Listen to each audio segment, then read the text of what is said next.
Continuing from last week, the last thing that we took was about the dead body situation and how to perform washing for the dead body. Today we will continue and we will speak about the shroud. In Arabic language, the shroud is called kafan. English translation, usually we have a word called coffin. And the coffin in English usually refers to the box which people are put in from other religions. But in Arabic, that box is called taboot, and it's mentioned in the Quran. So we need to try to understand the difference between these two words, which is kafan, which is the shroud, which is the piece of cloth that the dead body is going to be covered with, versus the coffin, which is the taboot or the box that non-Muslims usually use for their dead bodies. Okay, the ruling of the shroud is that it's fard kifaya. We said that fard kifaya meaning that if a group of people did it, then none of the Muslims will be accountable for. Now, meaning that every dead body, apart from the martyrs, should be having that shroud, so covered by a shroud fully for their body. The Prophet ﷺ once came to a group who were washing a dead body, and he said to them, cover him with a shroud or put a shroud on him of two clothes. The cost of buying these pieces of cloth should be from the dead person's wealth, even before distributing the will or the debt. It needs to be extracted some money for buying these clothes. If no wealth, then for whoever is responsible on the dead person financially, so if there is a father or there is a son, then that son needs to pay for that shroud. Shroud should be from the allowed materials to wear, meaning that the men cannot have shrouds out of silk, whereas women can have. But it's preferable that the shroud should be actually not from an expensive material, because it's going to be actually decomposed and lost. Shroud shouldn't be transparent. It should be actually thick enough to cover the body and you cannot see through. Shroud should be clean without najasa. Remember when we spoke last week that when we wash the dead body, one of the first things that we do is to remove any najasa from the stomach of the dead body. And we said we sit down the dead body and we start pushing on the tummy and then washing, pouring water from the front and the back, pushing, and all of that after covering the aura of the dead person. So pouring until nothing comes out, then we are in a state of cleanliness, so meaning that there is no najasa still in the tummy of the dead person, then we can cover with the sheets. What happens sometimes is that the person who is cleaning the dead body did not clean the whole tummy from all the remnants of the food. It might go out afterwards, and that is a najasa. So sometimes I used actually to see some dead people who were washed and covered, and you can see on the shroud actually traces of urine or poop on the shroud, which is a najasa. And that should not happen. That's why one of the key important things that we need to do is to make sure that we clean the body so no najasa can come on the shroud after. Then the minimum required from the shroud is one piece that will cover the whole body, and the maximum is 7. And it's usually need to be an odd number based on the hadith of the Prophet ﷺ. Allah is odd and He loves odd. Best for the men to be in 3, whereas for the women to be in 5. We spoke about the hadith before last week that the Prophet ﷺ came to the women while they were washing his daughter, and they said to him, cover her with 5 pieces. So for the women, it's the best or the sunnah to cover with 5. Aisha radiallahu anha said that at the death of the Prophet ﷺ, he was covered with 3 Yamani white shrouds. So that's how they put the shroud on him. We can use bakhur. Bakhur, you know the bakhur? It's where you burn on a charcoal and then you put this beautiful smell. What is it called? Yeah. So you can use it and cover the shrouds with that beautiful smell, but not to put perfume actually on the actual clothes. We can put perfume on the sujood places of the body, like the forehead, the hands, the knees, the elbows, the toes. All of these are the places where the person has the sujood, so we can put perfume, without the elbows, we can put the perfume on the sujood places. We can put perfume under the covered areas, like under the elbows here, because this area, usually, if the person his hand is tilted, it will be a little bit an area for decomposing fast and having smell. The area under the knee, the knee as well, we can put some perfume to make sure that there is no smell that will come out from these places. Okay, how is the actual covering of the body happens?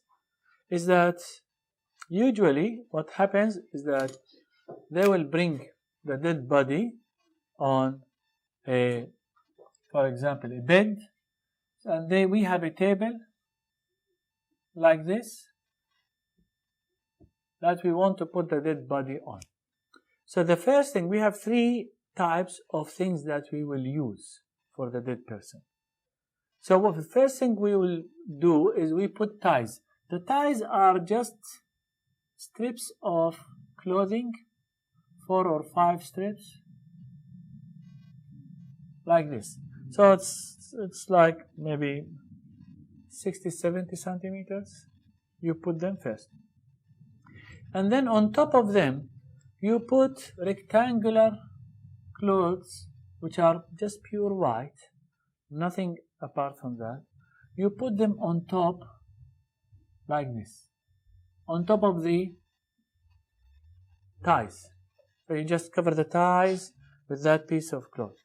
And then cloth number 2, and then cloth number 3. So you put 3 cloths. No, just you put them like this. You just put them on the table. No tie, nothing. You just put them like this. And then what we put is the last thing, which are 2 pieces that we put in the middle under the waist of the dead person. This is to act like a nappy. 2 pieces on top of each other. So what happens is that the first thing, and then the dead body will be put on. So the first thing under the dead body are these 2 pieces. So what happens is that the piece from the left will be taken, and then the piece from the right, from between the legs, will be taken, and it will be tied. And then the piece from the right, left, down, the right will be tied. So what are we forming actually? It's like a nappy for the dead body, to make sure that even if there is anything that came out afterward, that we have something actually to hold that. After that, what we do is, now we finished from this part. Now we have the 3 pieces of cloth which are rectangular, that need to be actually covering the whole body. They need to be longer than the person, and then they need to be white.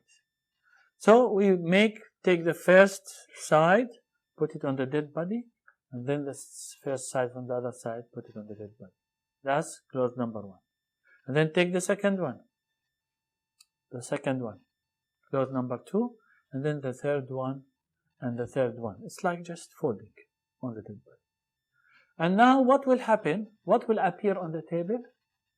The strips, the ties. So the ties, then we'll grab the whole clothing together from the head part and then from the feet part, and then the ties will come and you will tie in different areas from the body. So the body will be tied all over, for example, above the head. So it will become like a bag, and then maybe at the shoulders, the waist, at the knees, and then beyond the feet, you will tie it. Now you have the whole body has been actually covered with 3 pieces and then tied. These ties, when we put the body inside the grave, these ties are going to be just undone. So we just undo them without uncovering the body. The body needs to stay covered. So this is the way how we actually cover the body with the shroud. Let's talk about the Janazah prayer. The Janazah prayer as well is Fard Kifaya. So at least even one who prayed Janazah on the dead body, that's sufficient. Even if it's one. Except for the murder. The murder is a special case. No Janazah, no washing, no shrouds, be buried as he is, without anything. So, the Prophet ﷺ did not pray Janazah on a stealer from the treasury and the one who killed himself. Someone who stole from the treasury, actually what happened, you know how at the time of the Prophet ﷺ they used to go for example, ghazawat, we call them, which is wars, and then there will be some treasure coming from these wars. Someone stole from that before distribution. The Prophet ﷺ refused to pray Janazah on him. The Prophet ﷺ praying of Janazah on anyone is a mercy for him. So he refused to pray Janazah on him. Another one, someone who killed himself, the Prophet ﷺ refused. The Prophet ﷺ used not to pray on the hypocrites. And he used to know the hypocrites, and the companions used to know the hypocrites from him, whether he used to pray Janazah on them or not. He will ask who is a dead person, they will tell him, and he will turn his back, leaving, and he will not pray on the Janazah. No, because he knows that that person is a hypocrite. Who can pray or who should pray the Janazah on the dead body? First thing, if there is in the will that the person says, I want this person to pray on me, then that's the right. If there is nothing, then the Amir, at this time nowadays, the Imam of the Masjid. So the Imam of the Masjid is a priority after someone who is inside the will. Then if there is no Amir or no Imam, then the relatives, the closer and the further. So the closer the person to the dead person, the best for him to pray on him. We can pray on several janazas in one go. So meaning that if there are 6, 7, 5 people died, we can put them, line them, and one janazah on all of them. That's praying in one go. There are pillars for the janazah that we need to do. Number 1 is the intention to pray janazah. It's better to, sometimes we don't know who we are praying on. So better to make the intention general praying janazah rather than specifying the name. Why? Because if I specified the name and the name was wrong, then my janazah is invalid. So it's better to have a generalized intention for that. Then 4 takbirat, including takbirat al-ihram. So Allahu Akbar, 4 times. The Prophet ﷺ made 4 takbirats in the janazah. It has been narrated through the whole life of the Prophet ﷺ. Then reading al-Fatiha after the first takbirah. Then reading as-Salah al-Ibrahimiyya. اللهم صل على محمد وآل محمد كما صليت على إبراهيم وآل إبراهيم وبارك على محمد وآل محمد كما باركت على إبراهيم وآل إبراهيم إنك حميد مجيد after the second takbirah. Then reading dua for the dead person after the third takbirah. The third takbirah, we make dua, oh Allah, forgive him, oh Allah, replace his life with a better life with your side, and so on. Then, after the fourth takbirah, it's salam. And the seventh pillar is standing. Because the prayer of janazah should be standing unless there is a need and a medical condition. So these are the 7 pillars of the Salat al-Janazah. These pillars did not include some things that we usually do in the Janazah prayer because they are not pillars of the Janazah. These are the sunnahs. The first sunnah of the Janazah prayer is raising the hand in each takbirah. That's a sunnah. So if someone, Allahu Akbar, Allahu Akbar, Allahu Akbar, Allahu Akbar, the 4 takbirahs without raising the hand, that's not a problem. Okay? Second is putting the right hand over the left hand, like the salah situation. That's as well as sunnah. Third is silent, so it should be in silent. It's not loud prayer. Then isti'adha. One of the key things that we need to understand that in the janazah prayer there is now no dua of the starting of the prayer. You know, we have the dua before we start, when we start Allahu Akbar Takbir al-Ihram in the normal prayer, we have the dua that we make. Like for example, وَجَّهْتُ وَجْهِي لِلَّذِي فَطَرَ السَّمَاوَاتِ وَالْأَرْضَ and so on. The other du'as as well. Now these are not valid here. In the janazah prayer, there is no dua of the starting of the prayer. Straight away, what we do is we do isti'adah and then we do the al-Fatiha after the first takbir. Straightening the lines is as well sunnah. So even the lines are not straight like the majority of the time. The lines will not be straight. It's better, the Prophet ﷺ used to straighten the lines even during the janazah prayer. It's better for the lines to be straight. Dua for the believers after the 4th takbirah. This is what we usually do. Allahumma la tahrimna ajrahu wa la taftinna ba'dahu wa aghfir lana wa lahu. This is usually the dua that we make after the 4th takbirah. It's better to have at least 3 lines. Because the Prophet ﷺ said, no Muslim died and 3 lines prayed on him except it is guaranteed. Guaranteed, inshallah, that they will intercede for him and Allah will accept from him or forgive him. So 3 lines at least. That's why it's better not to go for 1 line long in the masjid, but break them and make more than 3 lines. Where does the Imam stand?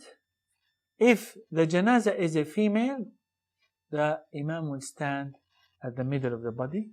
If the janazah is a male, the Imam will stand at the part of the head, at the upper part.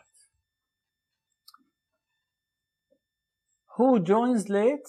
So if someone came late to the janazah prayer, he will continue with the Imam and then make up whatever left over from takbirat and he missed from the dua or anything. What are the conditions for praying janazah? It's the same conditions like the normal prayer, meaning that Muslim, tahara, and najasa, there is no najasa on clothes, there is no najasa on the place, and so on. All these conditions that we mentioned in the normal prayer, it's valid here. Except the condition of time. In the prayer, normal prayer, Salat al-Dhuhr, for example, from the conditions is that the time of Dhuhr arrives. In the janazah, there is no condition for the time. Narrated by Muslim, the Prophet ﷺ says, no Muslim dies and 40 people pray on him who don't partner with Allah anything except Allah. So they only worship Allah Azza wa Jal. Allah will allow them to intercede for him. So if you can guarantee for yourself to have 40 people who are really pious people and just take a guarantee from them to come and pray janazah on you, then you will enter in the authentic hadith of Sahih Muslim that inshallah they intercede for you and you will be forgiven. When the Prophet ﷺ passed away, there was no congregation Jama'ah. Everyone prayed on his own on the Prophet ﷺ janazah. And the scholars started saying, why did they actually pray individuals? They did not pray Jama'ah. No one actually agreed that someone leads him in his prayer on the Prophet ﷺ. Everyone wanted to be just on his own with the Prophet ﷺ. That's why they prayed individually on the Prophet ﷺ janazah. Conditions for the dead person, so I can pray on him janazah. Number one, he needs to be Muslim. So if the person is not characterized as a Muslim, I cannot pray janazah on him. Definition of Muslim is known. What's the definition of Muslim? He has the pillars of Islam and he does not reject any of the known basic things of Islam. Then he is a Muslim. However, prays our prayer and face our Qibla, he do the Shahadatain, he fast, he believe in all of the pillars of Islam, then he is a Muslim. And we will consider him as a Muslim. And we will pray on him. Anything apart from that, inside, internal, that's not our business. We look at the appearance of that person. Condition number two, that the body available. We cannot pray janazah on a hand. Like someone, for example, passed away in an explosion, and there is nothing left from that body except a hand or a leg. We cannot. The body needs to be there, or the majority of the body needs to be there. He was alive, not a miscarriage. The scholars said, if there was a miscarriage, that dead baby doesn't need to be actually washed and put the shroud and pray janazah and do all of this stuff. Straight away bury. Why? Because he was not alive. But they say if the baby actually shouted or cried or took one breath in this dunya, then that's sufficient to make it an obligation for kifaya for him to be actually showered and put the janazah prayer, clothes, everything normal. Okay? So the miscarriage is not requiring janazah. To be washed, we cannot pray janazah on the person before being washed. And not a martyr. Because as we said, the martyr is not being prayed on, is not being washed. Okay. Time of the janazah prayer, anytime. We can pray janazah Dawood at any time of the day, preferably avoid the 3 times that are prohibited times, which are the time of the sunrise, the time of the straight sun above, and the time of the sunset. These are the 3 times. Remember, we have other times which are making them 5, but these are the 3 times for the janazah. It's preferably not, although Imam Shafi'i says that because this is a prayer for a reason, then we can pray it at any time, even at these times. But preferably, we avoid these 3 times. Can pray several times by others after bury. The Prophet ﷺ came to a fresh grave, he lined the companions and they prayed janazah on him. He came and he saw that. The Prophet ﷺ once came back and he was told that his wife passed away 1 month ago. The Prophet ﷺ lined up and prayed janazah on his wife. Now, the scholars came and said, based on that, then the maximum period of time you can have to pray janazah, or what we are going to call salatul ghaib, which is the absent dead person, is 1 month. Why? Because the Prophet ﷺ, the maximum he has done is 1 month when he was away. But this is something that is open, because that incident happened within 1 month, might have not happened more than 1 month, but this is what the opinion scholars are, that maximum can be 1 month, like Imam Ahmad is limiting it to 1 month based on that hadith. Salat al-Ghaib, the Prophet ﷺ, which is the absent, so you can pray janazah on someone who passed away in a different country. You don't need to be there. Anyone who passed away, just face Qibla and pray janazah in your place. So long as, based to go out from the argument about the timing, so long as it is within 1 month. So to apply what the Prophet ﷺ did. It is makruh to pray janazah in the graveyard, because it's all graves, especially if the graves are in the Qibla, it should not be prayed there. Now let's speak about burying the dead body. It's better for the dead to be buried in his place and not be transferred long distance without a reason. This is something that happens a lot. Sometimes a person will pass away in a country, they will put him on a plane, and they will send him to his country, and they will bury it there. It's better for any person who passes away anywhere to be buried in his place, and as soon as possible, so that body does not start decomposing. It is permissible unless there is a reason to actually transfer the body. Like, for example, if there is no Muslim cemetery. It's all cemeteries that are belonging to non-Muslims. Or he is, for example, working in the middle of the desert, and his job is he passed away in the mining, for example. There is no person to actually pray on him and wash him and so on. Then he can be transferred to the Muslims, for example, to wash him and pray on him.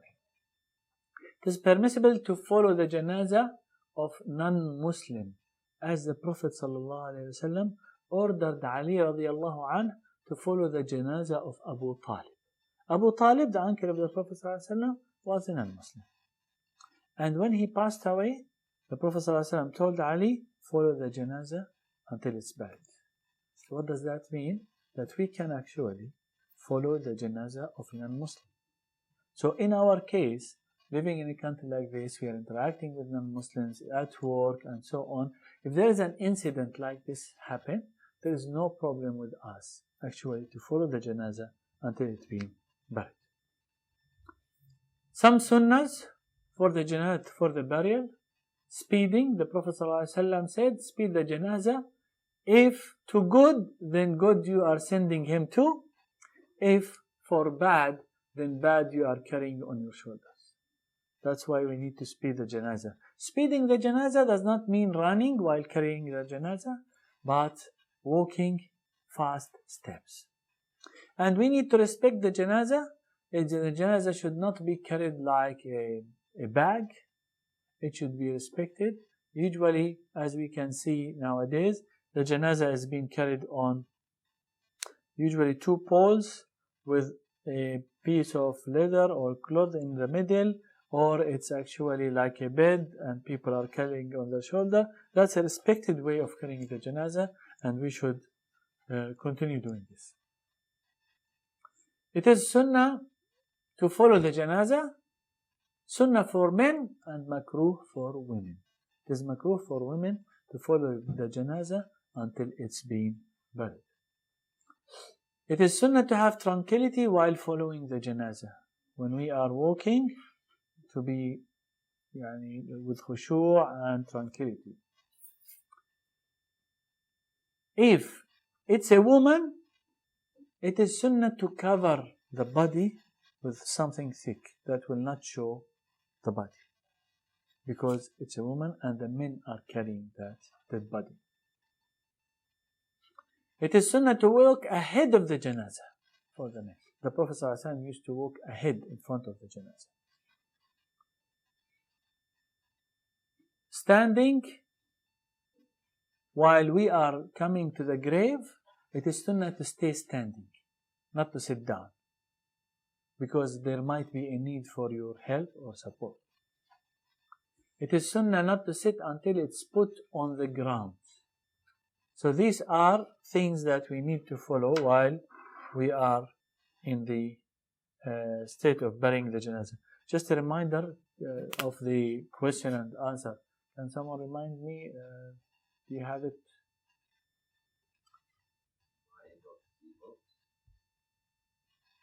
My.cbox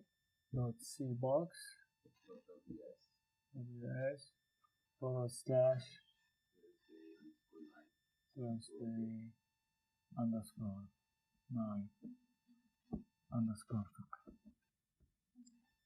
So if you have any question, just write it there.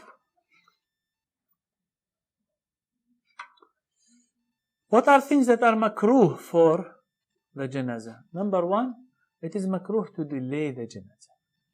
Some people will delay it. For example, the dead person passed away on Monday.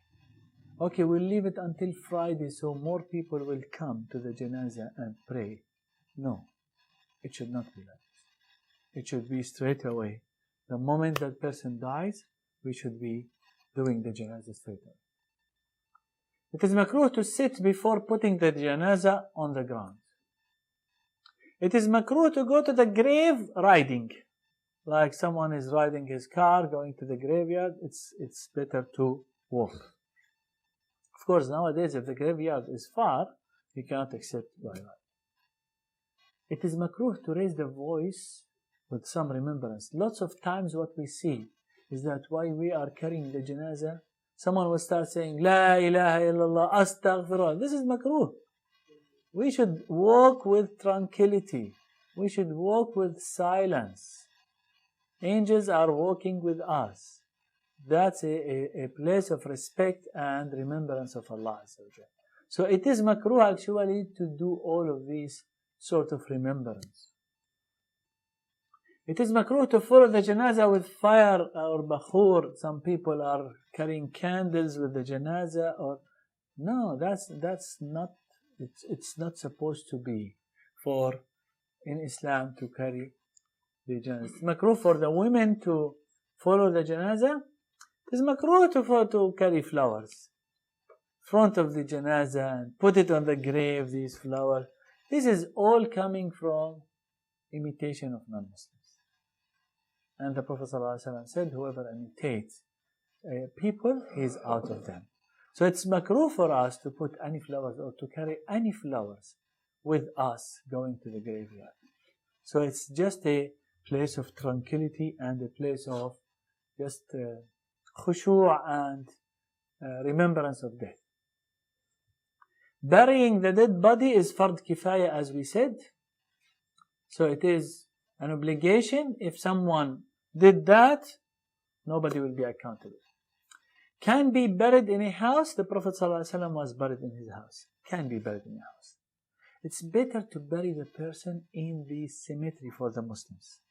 Who can say why? It's better to bury the person in a cemetery rather than burying him in a house, although it is permissible, because the Prophet ﷺ, Abu Bakr, Umar, they were all buried in the house of the Prophet ﷺ. Not really, because everybody will be resurrected and they will join together. But what happens when you come to the graveyard? You make dua for them. But if that person was buried in his own house, in his own farm, in his own, who's going to make dua for him? He's alone somewhere. So it should be better to be with the Muslims. It is makruh to bury in dome buildings. You know, nowadays lots of people, unfortunately, they build dome buildings on top of graves. It is makruh to do all of that, because the grave should not have any sort of building on top of it. It's better to be buried next to righteous people. I was listening to one of the righteous people story. Actually, he was a righteous person, and he was his whole wish was to be buried next to Khadija radiallahu anha. And he was living in this time, and he was making dua to be buried next to Khadija radiallahu anha. And he went to Umrah. And then he came to the head of the group, and he said to him, if I pass away, try to bury me next to Khadija. He looked at him and said, what are you talking about? Burying him next to Khadija, burying you next to Khadija. Oh, the cemetery there, it's only for Saudis, and not normal Saudis to be buried next to Khadija. So he said to him, just leave this in your mind. And in the Umrah, the person passed away. And when he passed away, they prepared him, and on that day there were 7 janazahs. So they lined the 7 janazahs, they prayed on him, and they went out. And the leader of the group of Umrah, he said to the guys, carry the janazah and wait outside for me. They carried the janazah and wait outside. The leader, usually in Saudi, there will be one who will be organizing all the janazahs to be taken, buried. So the organizer said, who's this janazah for? So the leader of the group said, it's our brother. He said, okay, let me tell you something. Do you wish for him to be buried next to Khadija radiallahu anha? He said, yes. He said, okay, just follow me.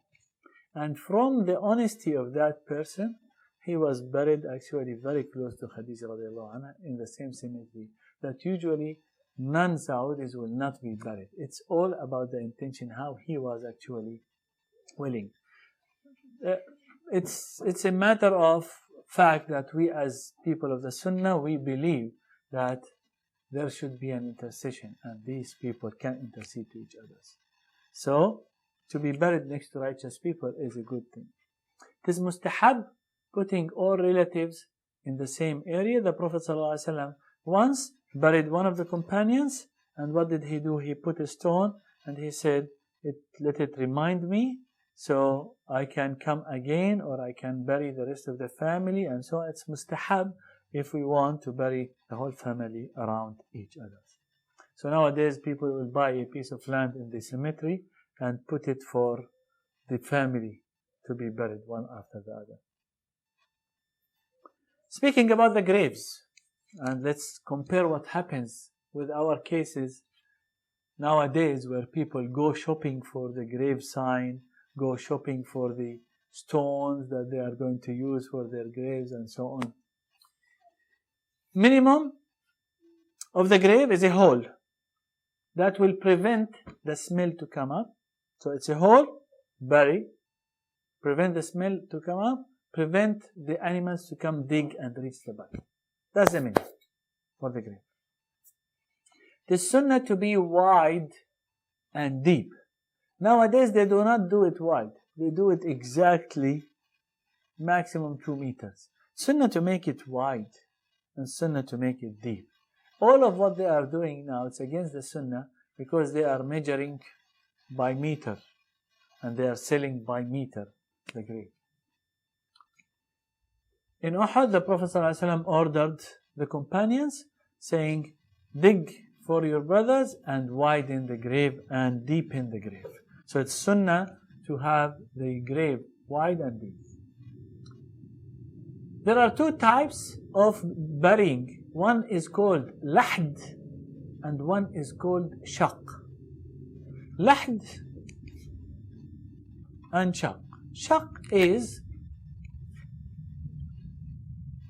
digging a hole straight to the end, like this, in the ground. And then what they do is they put some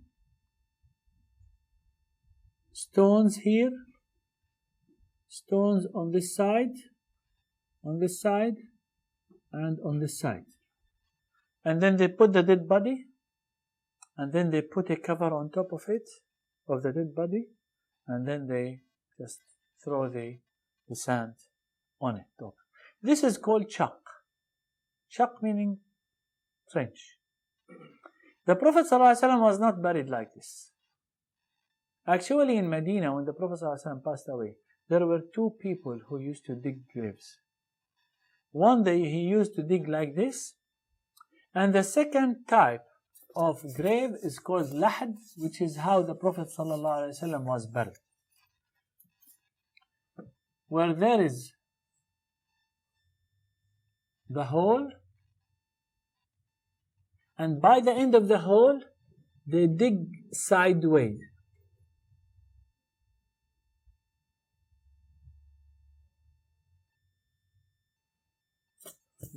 Can I understand what I'm trying to do?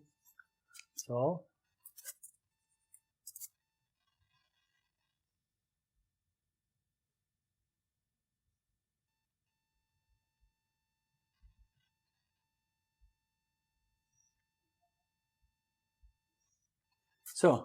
they dig straight and then they dig to the side towards the Qibla.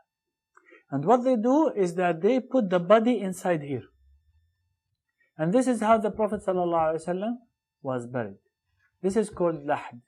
And what they do is actually they cover that area with stones or something, and then they put the dirt or the sand on top. But the body will be in the lahd.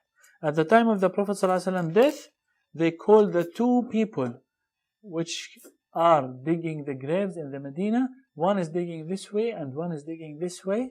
And they said, whoever comes first, we will allow him to dig the grave of the Prophet ﷺ. And the person who does the lahd was the one who arrived first, and they buried the Prophet ﷺ with this way.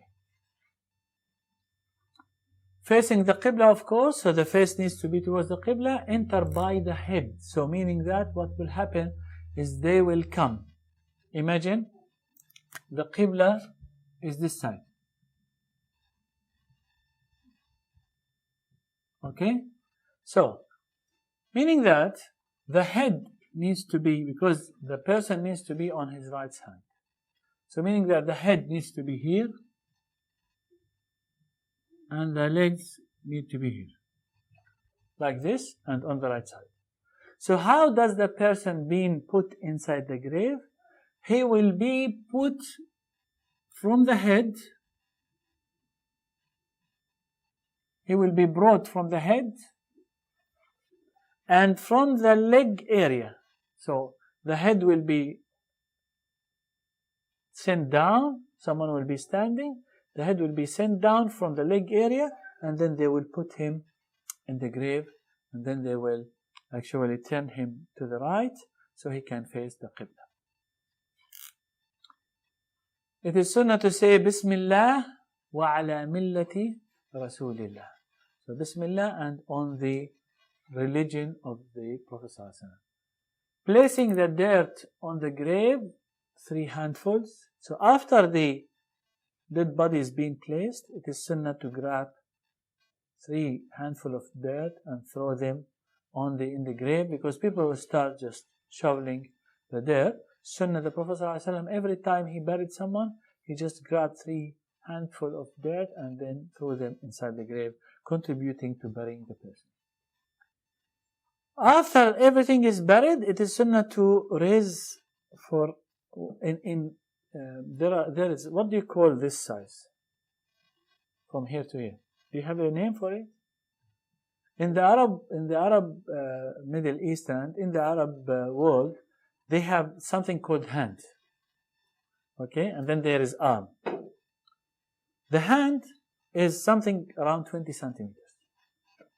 10 to 20 centimeters based on the person's length and so on. So it's sunnah to raise the grave only this amount, which is 10 to 20 centimeters from the ground. And it is sunnah to do tasneem. Sanam in Arabic is the hump of the camel. So it's sunnah to make the grave like a sanam. Okay? That's why if you go to Medina and you go to the graveyard of Baqiyah, you will find all the graves like this. It is makruh to put gyprock or building bricks or building on top of the grave or writing on it the name of the person, the date of birth, the date of death, verses of the Quran. All of this is makruh. The Prophet ﷺ, the maximum he did actually, he just put a piece of rock at the place of the head of the person. and to remind him of the place. All of what we are doing now, from writing, carving in gold color, the type of stone we are using, and so on, all of this is makruh in Islam. We should not be doing that.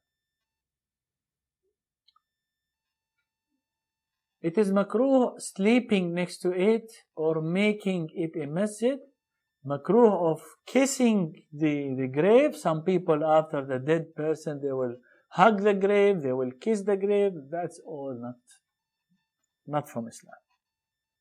Decorating the grave, the Muslim narrated, the Prophet ﷺ prohibited using gyp and writing on the grave and building on it. This is in Sahih Muslim. So all what we are doing nowadays is actually makruh. And the Prophet ﷺ prohibited us to do that. I go to Al-Khalil cemetery and I really feel happy seeing some graves just stand up. Humped, piece of rock here, that's it. That's the sunnah of burying the Muslims.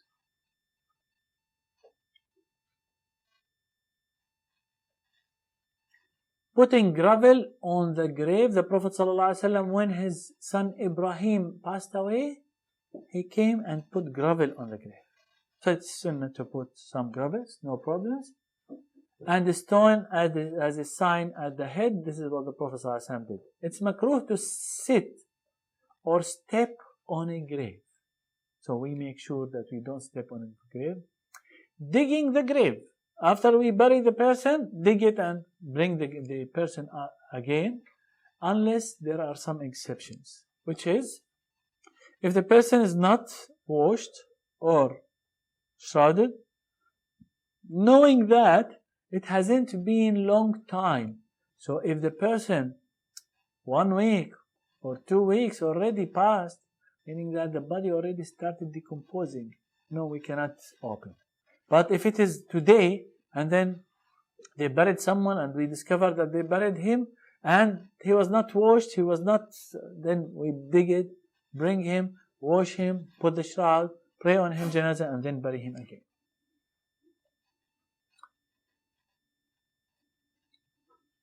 Or not facing the Qibla, considering it didn't change. The shroud or land are stolen. So if the person was buried in a land of someone else, and the owner of the land, he said, no, I don't want you to bury that person here. This is my land, my ownership, I don't want you. Then you need to take out the body and bury it in a place where it's... Person buried money or gold with him. He put in his well and they buried. No, dig and take all of that. It should not be buried with the person. Someone swallowed a gemstone. It's go down, dig, open the body, take the gemstone. That's not allowed actually to bury some things that are valuable with the dead body. If a pregnant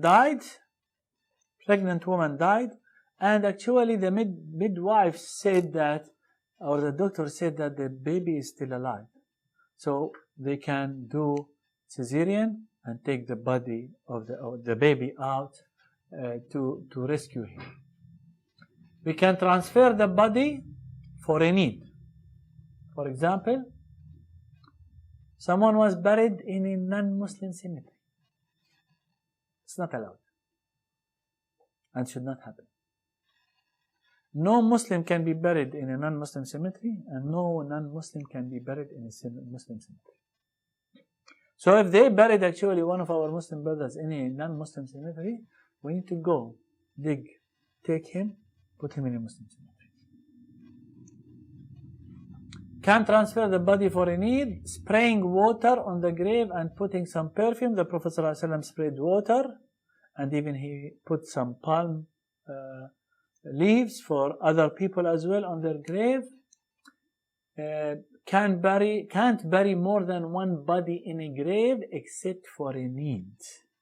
At the time of war, at the time of lack of lands, there are no land enough, they can bury more than one, but it's supposed to be one at a time. women put in grave by mahram only. So, if a woman is to be buried, the mahram needs to be in the grave, putting the body inside the grave. Put a pillow under the head. Under the head, we create a pillow in the grave out of the dirt. So because the head can come like this, so we need to raise the head a little bit. So we create a sort of pillow of dirt in the grave, so the head can lean or rest on there. Stretch the hand with the body, so the hand needs to be like this, and then put on the sides of the body. No use of bricks that entered fire, no use of wood, we cannot use this inside the grave. Sit after the bury and make dua. Burying in the graveyard is better than burying in the private land, as we said. Muslim can't be buried between non-Muslims, and non-Muslims can't be buried between Muslims. For example, this is the scholars discuss. What if, a Muslim can marry a Christian, for example. Muslim married a Christian, and she is pregnant. The baby inside the Christian woman is a Muslim, because he belongs to his father. Now she passed away. The baby is a Muslim, she is a Christian. She cannot be buried in a Muslim cemetery, and she should not be buried in a non-Muslim cemetery because the baby inside is a Muslim. So the scholars, they said, a case like this can be buried in the border between the Muslim cemetery and the non-Muslim cemetery. Look how they are actually picking on things that are crucial. So for something like this, someone will say, just go bury her wherever. No, it's not. A Muslim cannot be buried in a non-Muslim cemetery. It's not allowed at all. Looking at the situation in Adelaide nowadays, and how lots of Muslims, because of the financial issues, they are buried among the non-Muslims. That's not allowed. It should not happen. What happened if a person died while in the sea? The scholars, they said, if they are going to arrive within a day or two, let them wait for him. If not, then put him in a box with what the current day people call a coffin, and then put some weights, and then throw him in the sea so he can go all the way to the middle of the ocean, the ground of the ocean, so the dirt can actually bury him. Better to bury during the day than the night, although you can. Talqeen for the dead. After the dead, you bury the dead, you sit down and say to the person, you are a Muslim, say La ilaha illallah, and so on. You will be having angels coming asking you. This concept is called talqeen. This is a matter of difference between the scholars. Whether I can do talqeen or not, that's a matter of difference between the scholars. It's better to sit down. The Prophet ﷺ said, after burying a person, after finishing burying, he sat down and he said, make dua for your brothers. He is now being questioned. So the Prophet ﷺ did not actually do talqeen for the dead, but he was asking people to make dua. So it's better to sit down and ask Allah Azza wa Jal to make him answer the questions right. If a woman is being under burying, it's better to have a piece of cloth that will cover the whole grave, and people from under that cloth are taking the body and putting her inside the grave without the others watching anything. It's makruh to bury in a box except for a meat. So that burying in the coffin, they call it coffin, correct? The non-Muslims call it. Burying in the coffin is not from Islam, unless actually the ground is very soft, so meaning that it will collapse. You cannot dig. Or unless the body is in a state where it needs a container. Then that, for example, burned body or something like this, the burned body, if you carry the body, it will collapse straight away. That's why something like this can be buried in a box. According to us, the people of Sunnah and Jama'ah, the soul is actually a talking nafs that can comprehend and doesn't vanish with the body, and it's not immaterial. The souls of the dead meet. There are lots of narrations that the souls of the dead people meet, and the high level goes to the low level and they meet with each other. The punishment happens to the soul and the body, and the dead knows what happens to his family and at his grave. All of these, there are lots of narrations of the hadith that tell us actually that the dead people know what happened and what happened to his family, what happened to his kids, and so on.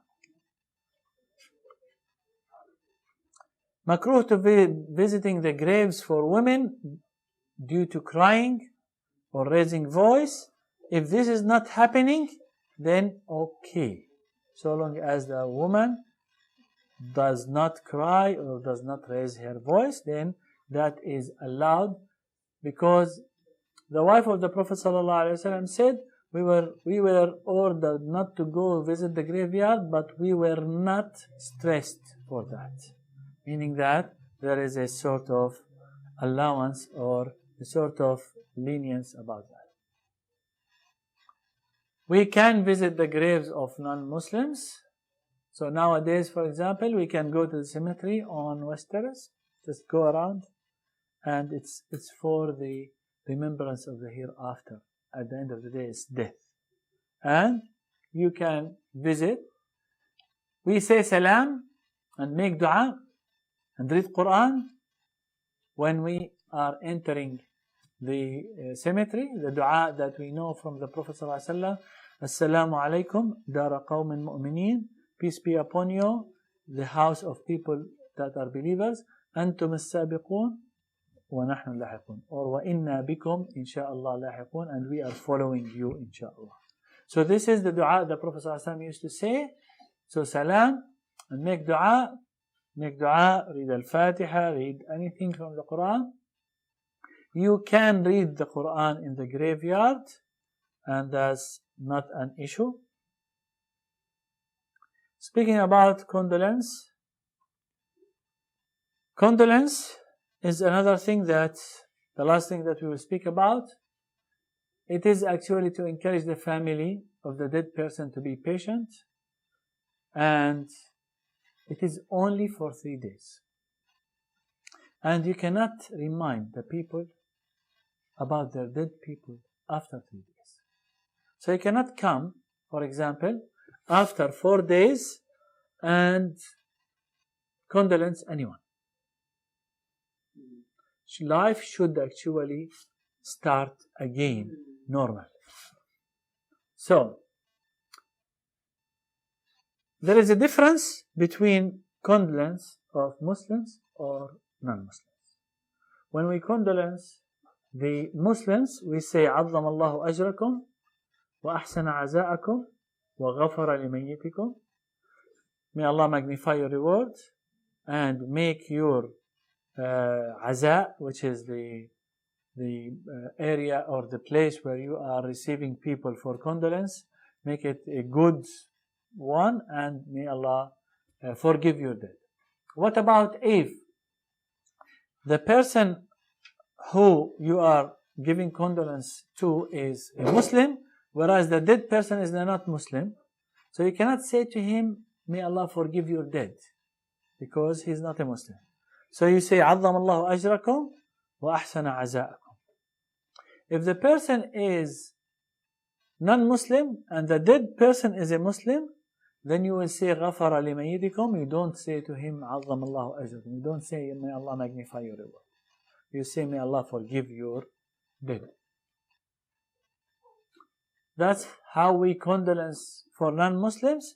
Nowadays there are lots of ways of giving condolence to non-Muslims, and like my heart feels saddened, my whatever. These are just normal words that don't make any difference, because the prohibition in Islam is to make dua for them, to ask Allah to forgive them.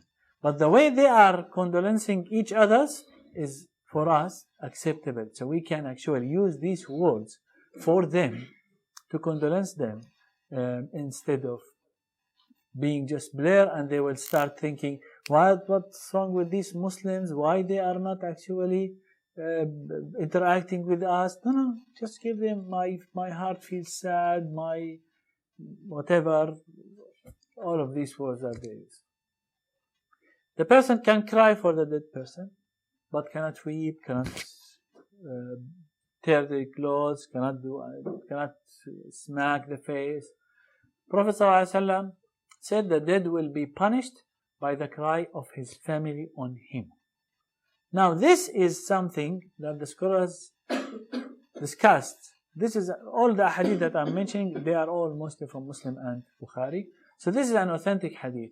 The scholars said this is the person if he put in his will, because for his family to sit down and weep and cry on him. Because that's something that used to happen pre-Islam. Pre-Islam, the person will say, you need to weep on me after I die. So this is how it used to be practiced. That's why the Prophet ﷺ said that the person will be punished by the crying of his family on him. But even if people are weeping or crying or tearing the clothes or smacking the face, but the dead person, actually order them not to do anything, then how he can be punished on something they chose to do, which is not from his direction. So he's not going to be punished. It is haram to start saying this person is that person, he has done this, he built this masjid, he did this cemetery, he did this building, he did this waqf, he did this, that. It is haram to mention all of these things. The family of the dead person has to be patient. It is mustahab for the people to make food for the family. Nowadays, unfortunately, it's coming the other way around. If someone has dead person, what happens is they start making the food for people. This is actually bid'ah.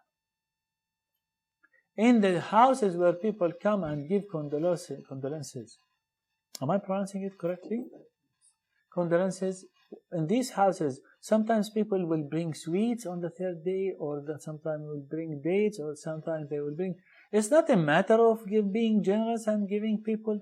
This is a condolence, meaning that it's something you are coming here in order to strengthen the iman of the people. And you should be making food for the family of the dead person. As the Prophet ﷺ said, اصنعوا لآل جعفر الطعام فإن لديهم ما يشغلهم. Make food for the family of Ja'far, because he passed away, because they are busy with the dead person, busy with everything. Unless, for example, someone traveled coming to the condolence, so then you can feed him. But if the practice that we see nowadays from providing food for the people who come to make the condolence, this is a bid'ah. All the scholars agree that this is bid'ah. It should not be practiced. One of the agreed bid'ahs in the current day scholars is that. Even if someone's father or mother died overseas. So, like the person who made the food, his father died overseas. I've seen a lot of people do that. If they are, that's a different story. But during the condolence days, which are the 3 days, where people come, for example, visit him at his house, or he sits at the masjid and people go and condolence him in the masjid, during these days, 3 days, no food, nothing. It's just condolence. We need to understand that. All scholars agreed that the dead benefit from dua. Definitely agree. Sadaqah.